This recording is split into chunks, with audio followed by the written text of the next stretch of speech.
നിത്യകന്യക എന്ന ചിത്രത്തിലെ കണ്ണുനീർമുത്തുമായി കാണാനെത്തിയ കതിരുകാണാക്കിളി ഞാൻ എന്ന ഗാനമാണ് തൻ്റെ സുഹൃത്ത് യേശുദാസിനെക്കുറിച്ച് ഓർക്കുമ്പോൾ ജോസഫിൻ്റെ മനസ്സിൽ ഓടിയെത്തുന്നത്. എറണാകുളത്തെ വല്ലാർപാടത്താണ് ജോസഫിൻ്റെ വീട്. സ്കൂൾ കോളേജ് വിദ്യാഭ്യാസം എറണാകുളത്ത് തന്നെയായിരുന്നു. സംഗീതത്തോടുള്ള താല്പര്യം നിമിത്തം എറണാകുളത്തെ ആസാദ് ക്ലബ്ബിൽ തബല പഠിക്കാൻ ചേർന്നു. ഇപ്പോഴത്തെ സംവിധായകൻ ലാലിൻ്റെ പിതാവ് ശ്രീ പോളായിരുന്നു ഗുരു. ഒരു സുഹൃത്തുമായി ചേർന്ന് വല്ലാർപാടത്ത് മെറിലാൻഡ് എന്നൊരു സംഗീത ക്ലബ്ബ് തുടങ്ങി. അവിടെ കൊച്ചിയിലെ സംഗീത കലാകാരന്മാരെല്ലാം വരുമായിരുന്നു. സന്ദർഭവശാൽ കിട്ടിയ റെയിൽവേയിലേക്കുള്ള ജോലിയുടെ ആപ്ലിക്കേഷൻ പൂരിപ്പിച്ചു കൊടുത്തത് ജീവിതത്തിലെ മറ്റൊരു വഴിത്തിരിവായി. റെയിൽവേയിലെ നിയമനം മദ്രാശിയിലായിരുന്നു. മദ്രാശിയിലെ താമസം യേശുദാസുമായി പരിചയപ്പെടുവാനും സൗഹൃദം സ്ഥാപിക്കുവാനും കാരണമായി. 1962 മുതലുള്ള ആ സൗഹൃദം ഇന്നും തുടർന്നു പോകുന്നു. മക്കൾ 2 പേർ, ഒരാൾ ഡോക്ടർ, മറ്റൊരാൾ സോഫ്റ്റ്വെയർ എഞ്ചിനീയർ. 2 പേരും കുടുംബവുമായി കേരളത്തിൽ തന്നെ താമസം. ഒഴിവ് കിട്ടുന്ന ദിവസങ്ങളിൽ മാതാപിതാക്കളെ കാണാൻ 2 പേരും കുടുംബസമേതം എത്തും. ജോലിയിൽ നിന്നും വിരമിച്ച ശേഷം ശ്രീ KG ജോസഫ് ഭാര്യ ഓമനയുമൊത്ത് എറണാകുളത്ത് താമസമായി. കുറച്ച് വർഷങ്ങൾക്ക് മുൻപ് തിരുവനന്തപുരത്തെ തൈക്കാടുണ്ടായിരുന്ന താജ് വിവാൻഡയിൽ വെച്ച് ദാസേട്ടനാണ് എനിക്ക് ജോസ് ചേട്ടനെ പരിചയപ്പെടുത്തുന്നത്. ഇത് ജോസി ചെറുപ്പകാലം മുതലുള്ള എൻ്റെ ഫ്രണ്ടാണ്, കൊച്ചിക്കാരനാണെന്ന്. ഇവനും ഒരു കൊച്ചിക്കാരനാണ് എന്ന് പറഞ്ഞ് എന്നെയും പരിചയപ്പെടുത്തി. അന്നു മുതൽ ജോസി ചേട്ടനെ ഇടയ്ക്കിടെ കാണും. മദ്രാസിലുണ്ടായിരുന്ന കാലത്ത് ദാസേട്ടൻ്റെ റെക്കോർഡിംഗ് കാണാൻ പോകുന്നതും അങ്ങനെ പഴയ കാര്യങ്ങളൊക്കെ എന്നോട് പറയുമായിരുന്നു.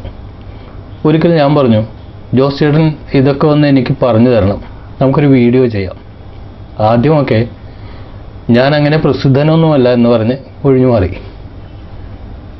ദാസേട്ടനുമായി സൗഹൃദത്തിലായ സന്ദർഭം പറഞ്ഞാൽ മതിയെന്ന് ഞാൻ പറഞ്ഞു.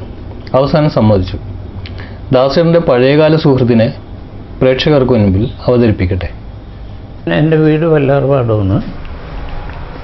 ഞാൻ പഠിച്ചത് അവിടെ പള്ളിയുടെ സ്കൂളിലാണ്. അവിടെ അന്നൊക്കെ 4:30 വരെയൊക്കെ ഉള്ളു. അത് കഴിഞ്ഞിട്ട് എന്നെ ബോട്ടിൽ പോകുമ്പോൾ കുസൃതി കാണിക്കും, വെള്ളത്തിൽ ചാടും എന്നൊക്കെ പേടിച്ചിട്ട് ഞാറക്കൽ കൊണ്ടുപോയി ചേർത്ത് ഒരു സ്കൂളിൽ. അവിടെ നിന്ന് 8ാം ക്ലാസ് കഴിഞ്ഞപ്പോൾ സെയിൻറ്റ് ആൽബർട്ട്സ് സ്കൂളിൽ എറണാകുളത്തൊക്കെ മാറ്റി. അപ്പോൾ അവിടെ അന്നൊക്കെ അഡ്മിഷൻ കിട്ടാൻ ഒരു റെക്കമെൻഡേഷനൊക്കെ വേണം. അപ്പോൾ ചില അച്ഛന്മാരെ കൊണ്ടൊക്കെ റെക്കമെൻഡ് ചെയ്യിച്ച് അഡ്മിഷൻ കിട്ടി. അങ്ങനെ ഫുട്ബോൾ കളി തുടങ്ങി. ഫുട്ബോൾ കളി നന്നായിട്ട് കളിക്കും, പലയിടത്തും പോയി കളിക്കും. 10th പാസ്സായപ്പോൾ ആൽബർട്ട്സ് കോളേജിലേക്ക് മാറി. അവിടെ ഞാൻ ബോട്ടണി മെയിനായിരുന്നു. ആദ്യം എടുത്തത് ഇംഗ്ലീഷാണ്. അത് കുറച്ച് ടഫായിട്ട് തോന്നിയതുകൊണ്ട് പിന്നെ ഇംഗ്ലീഷ് മാറ്റി ഇത് വേണമെന്ന്. അപ്പോൾ കണിയാമ്പറം അച്ഛൻ, ഫാദർ കണിയാമ്പറമായിരുന്നു പ്രിൻസിപ്പൽ. അപ്പോൾ അയാൾ അപ്പനോട് പറഞ്ഞു, ഇവൻ ഇത് തന്നെ പണിയാണ്, ഇടയ്ക്കിടയ്ക്ക് മാറണം. എന്നിട്ട് പിന്നെ അവിടെ ഒരു പ്രൊഫസർ നല്ല ഒരു മനുഷ്യനായിരുന്നു. അങ്ങനെ ഞാനൊന്നും വലുതായിട്ടൊന്നും ഹാർഡ് വർക്ക് ചെയ്യുന്ന ആളല്ല. അങ്ങനെ ഇരിക്കെ പെട്ടെന്ന് ഫൈനൽ എക്സാം വന്നു. ആ സമയത്ത് ഒരു സ്ട്രൈക്ക് വന്നു ഇവിടുത്തെ ടീച്ചേഴ്സ്. അപ്പോൾ പേപ്പറൊക്കെ നോക്കിയത് പുറത്താണ്. ഞാൻ പഠിച്ച പോർഷനെല്ലാം MSc-യിലായിരുന്നു. BSc-ക്ക് പഠിച്ചത് MSc-യുടെ പോർഷനാണ്. അങ്ങനെ എനിക്ക് 2nd ക്ലാസ് കിട്ടി. അന്നൊക്കെ 1st ക്ലാസ്സും 2nd ക്ലാസ്സും ഒക്കെ കുറവാണ്. അപ്പോൾ എനിക്കത് കിട്ടിയെന്ന് പറഞ്ഞപ്പോൾ ഞങ്ങളുടെ ആ ടീച്ചർ പറഞ്ഞ്, എന്നാൽ പിന്നെ എല്ലാവരും 1st ക്ലാസ് ആയിരിക്കും, നിനക്ക് 2nd ക്ലാസ്. പക്ഷേ 2nd ക്ലാസ് ഒരെണ്ണം ഉണ്ടായുള്ളൂ. അങ്ങനെ അത് കഴിഞ്ഞിട്ട് പിന്നെ പഠിക്കണോ വേണ്ടേ, കൂടുതൽ പഠിക്കണോ, അന്നൊന്നും അങ്ങനെ പഠിക്കണത് ഒരു വലിയ കാര്യമല്ല. അപ്പോൾ എനിക്ക് കസ്റ്റംസിൽ ചേരണമെന്ന് തോന്നി. ഫ്രണ്ട്സൊക്കെ ചിലർക്ക് കിട്ടി. അപ്പോൾ അവിടെ എൻ്റെ ഹൈറ്റ് ശരിയല്ല, 1 ഇഞ്ച് കുറവാണ്. കൊച്ചിയിലൊരു സ്കൂളിൽ എനിക്ക് ടീച്ചറായിട്ട് കിട്ടി. അന്ന് BTBL ഒന്നും പാസ്സാകണ്ട. ആദ്യം അച്ഛന്മാരുടെ സ്കൂളാണ്. അത് ഞാൻ പറഞ്ഞു അയ്യോ എനിക്ക് പറ്റില്ല എന്നും പറഞ്ഞ് പോയില്ല. എന്നിട്ട് ഇങ്ങനെ നടക്കുമ്പോൾ അമ്മ പറഞ്ഞ് ഇങ്ങനെ എത്ര നാൾ നടക്കും, ഞങ്ങളുടെ കാലം കഴിഞ്ഞ് ഇങ്ങനെ വെറുതെ എന്നാൽ മതിയാ. അപ്പോൾ BSc കഴിഞ്ഞിട്ട് ഉദ്ദേശം 2 കൊല്ലത്തോളം ഉഴപ്പി നടന്നു. 2 കൊല്ലം തീരുമ്പോഴാണ് ഒരാൾ ഒരു ആപ്ലിക്കേഷൻ കയ്യിൽ പിടിച്ചിട്ട്, ഞാൻ ഫുട്ബോൾ കളിക്കുക, അപ്പോൾ ആ ഗ്രൗണ്ടിൽ കൂടി പോകണമെന്ന് വല്ലാറും സ്ഥലമില്ല, പള്ളിയുടെ മുമ്പിലുള്ള കട. അപ്പോൾ കളി കഴിഞ്ഞപ്പോൾ അവൻ വന്ന് വർത്താനൊക്കെ പറഞ്ഞ്, അപ്പോൾ അവൻ്റെ കയ്യിൽ ഒരു ആപ്ലിക്കേഷൻ ഫോം ഉണ്ട്. ആ ആപ്ലിക്കേഷൻ ഫോം ഇതെന്താണെന്ന് ചോദിച്ചപ്പോൾ ഇത് റെയിൽവേയിലൊക്കെ ഉള്ള ആപ്ലിക്കേഷൻ ഫോമാണ്, നിനക്ക് വേണോ എന്ന് ചോദിച്ചു. താ ഒരു ആപ്ലിക്കേഷൻ വന്നു. ഞാനും അത് അപ്ലൈ ചെയ്തു. അപ്പോൾ എറണാകുളത്ത് സൗത്ത് റെയിൽവേ സ്റ്റേഷൻ്റെ ഇതിൽ ഇൻ്റർവ്യൂ, പല ഓഫീസേഴ്സും വന്നു. അവർ ചോദിക്കുന്ന ഒരു ക്വസ്റ്റ്യൻ എനിക്ക് ആൻസർ ചെയ്യാൻ പറ്റണില്ല. അപ്പോൾ കുറേ സ്പോർട്സ് സർട്ടിഫിക്കറ്റ് ഉണ്ട്. അപ്പോൾ പോൾ വാൾട്ട്, സ്വിമ്മിങ്, ഇങ്ങനെ ഒരുപാട് സർട്ടിഫിക്കറ്റുകളുണ്ട്. അതൊക്കെ അയാൾ കോപ്പി കണ്ടിട്ടുണ്ട്. അന്നൊന്നും കോപ്പി എടുക്കുന്നത് ടൈപ്പ് ചെയ്താണ്. അപ്പോൾ അത് ഒക്കെ അവർ കണ്ടിട്ടുണ്ട്. അപ്പോൾ എന്നോട് ലാസ്റ്റ് പറഞ്ഞ് who is the prime minister of India? ഞാൻ പറഞ്ഞു Nehru. Could you please tell me complete name? Pandit Jawaharlal Nehru. You know something, you can go. ഞാൻ പോയത് 2 മിനിറ്റ് പണിയായി. പുറത്തിറങ്ങിയപ്പോൾ പിള്ളേരൊക്കെ ചോദിച്ചു, വേറെ എന്താണ് പറഞ്ഞ? അയ്യോ ഞാൻ പറഞ്ഞു പോട്ടെ പോന്ന്.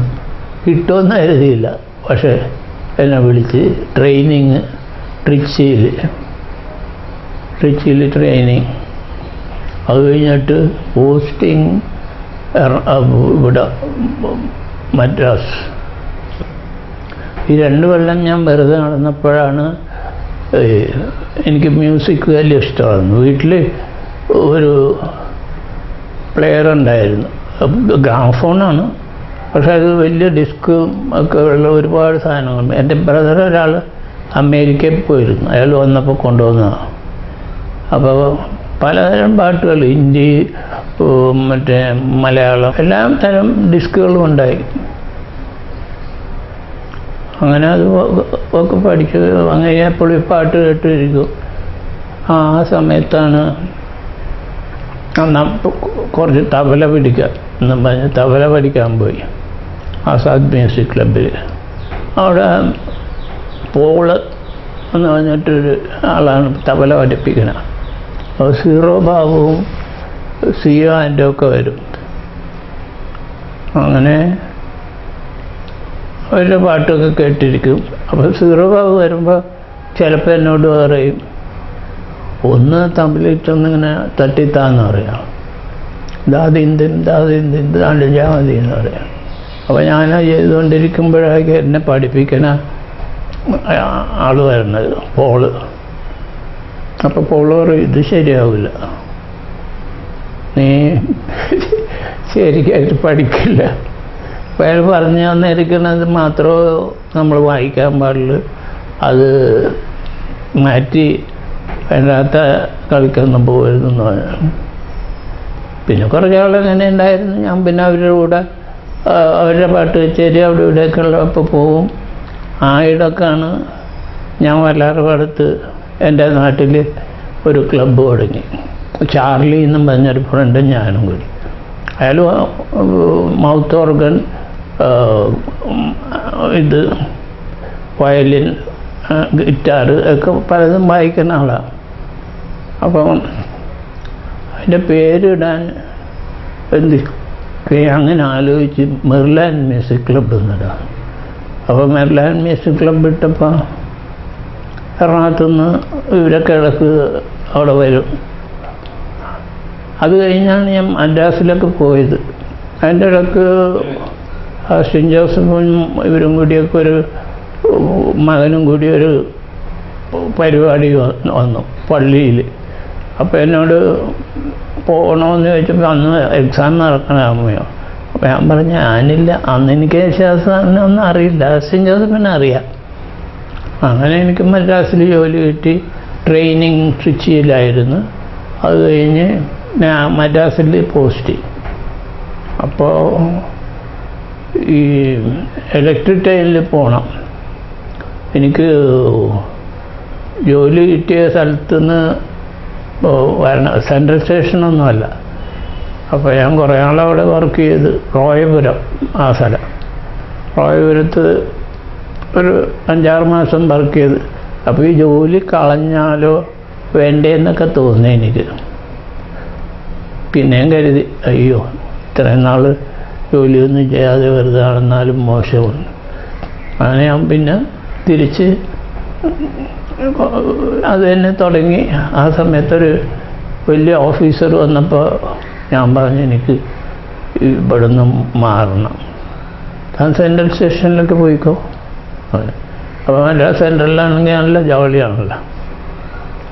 ആ സമയത്ത് പിന്നെ അതങ്ങനെ തുടർന്നുകൊണ്ടിരുന്നു. ആ സമയത്താണ് പാപ്പൂട്ടി വാരി ഞങ്ങളുടെ ലോഡ്ജിൽ എപ്പോഴും വരും. ആ ലോഡ്ജ് നമ്പർ 5 എന്നാണ് ആ ബിൽഡിങ്ങിൻ്റെ പേര്, വാൾടെക്സ് റോഡ്. അപ്പോൾ അതിൽ പലരും വരും പോവും. ഒരു ദിവസം നമ്മളെ പാപ്പൂട്ടി വായർ പറഞ്ഞ് ഞാൻ യേശുദാസിനെ കൊണ്ടുവരട്ടെ. അപ്പോൾ യേശുദാസിൻ്റെ പേരിങ്ങനെ പൊങ്ങി വരണേ ഉള്ളൂ നേരിട്ട്. ഞങ്ങൾ പറഞ്ഞു അപ്പോൾ വെള്ള മുണ്ടും നല്ല വെള്ള ഷർട്ടും ഒക്കെ ഇട്ടിട്ട് ദിവസം കൊണ്ടുവന്ന് പരിചയപ്പെട്ട്. അപ്പോൾ എൻ്റെ വീട് വല്ലാർപാടം. വല്ലാർപാടോ ഇത് ചോദിച്ചിട്ട് മൂപ്പര് വലിയൊരു സ്നേഹം കാണിച്ച്. പിന്നെ വരുമ്പോഴൊക്കെ മിക്കവാറും എൻ്റെ റൂമിലാണ് ഉറങ്ങുന്നത്. ചെറിയ റൂമാണ്, എന്നാലും അഡ്ജസ്റ്റ് ചെയ്ത് പോകും.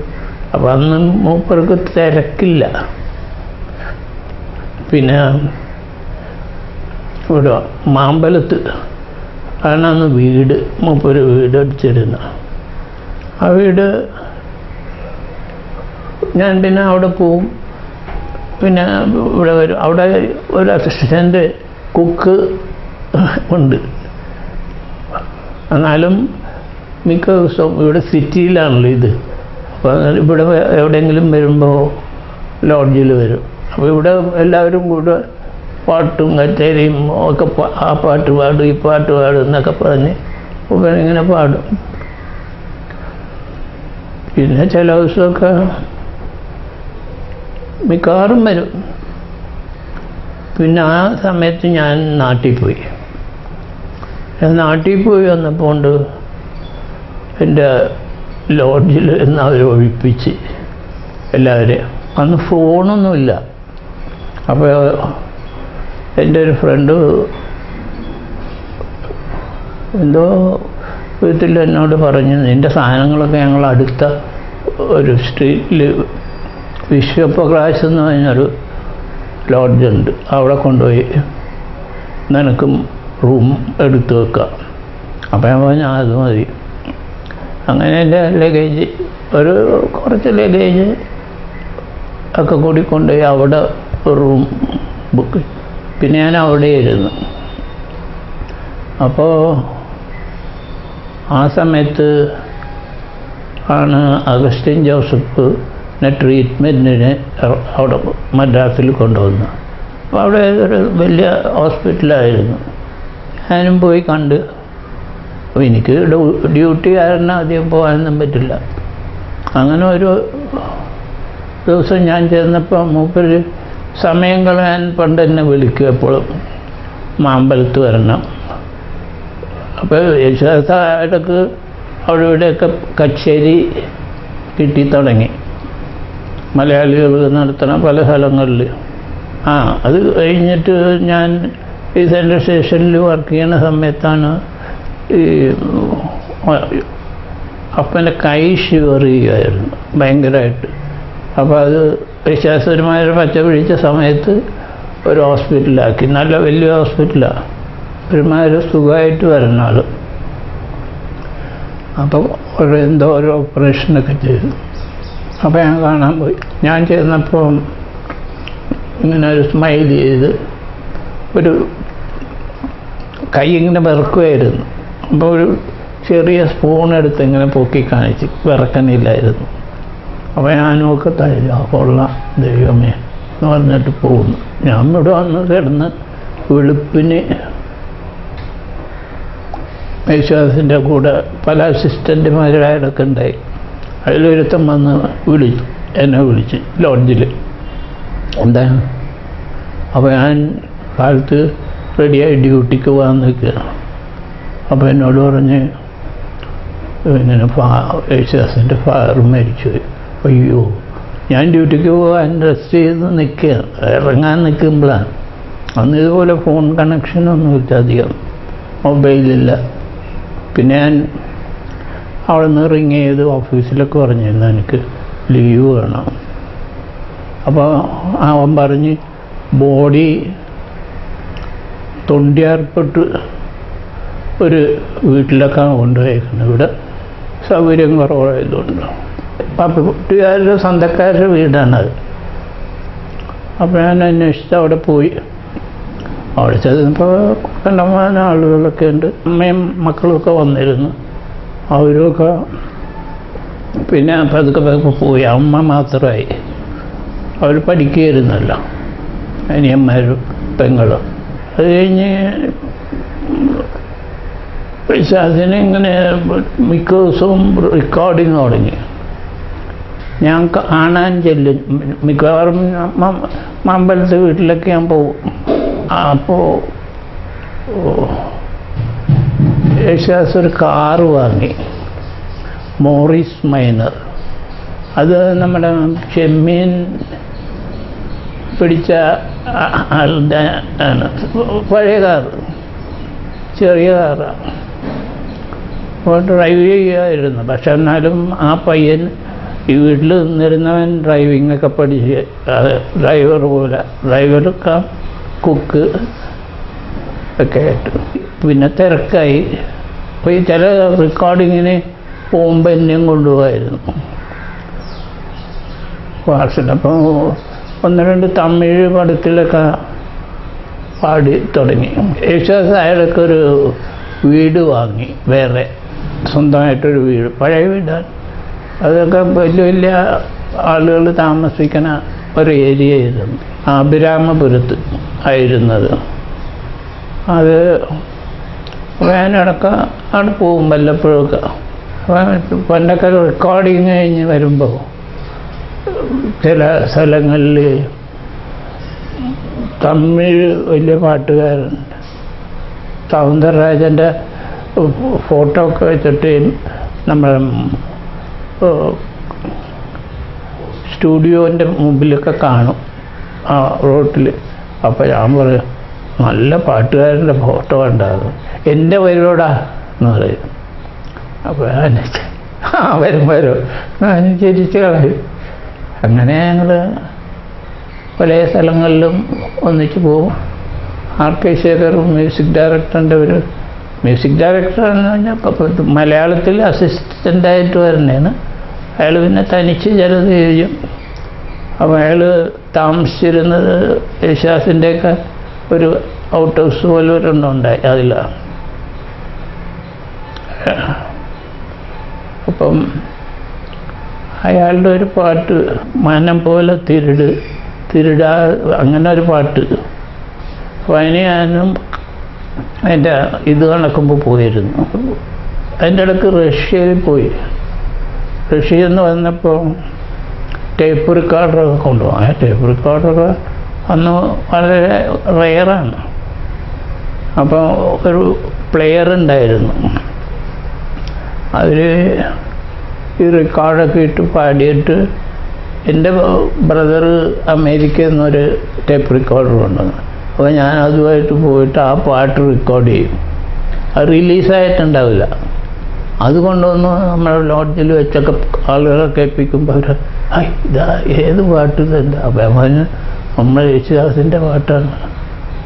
അങ്ങനെ കുറേ പാട്ടുകളും എന്തൊക്കെ ഇറങ്ങുന്നതിന് മുമ്പ് ഞാൻ കൊണ്ടുവന്ന് കേൾപ്പിക്കും. അത് കഴിഞ്ഞ് കുറേ കഴിഞ്ഞാണ് ഞാൻ സേലത്തൊക്കെ ട്രാൻസ്ഫറായി.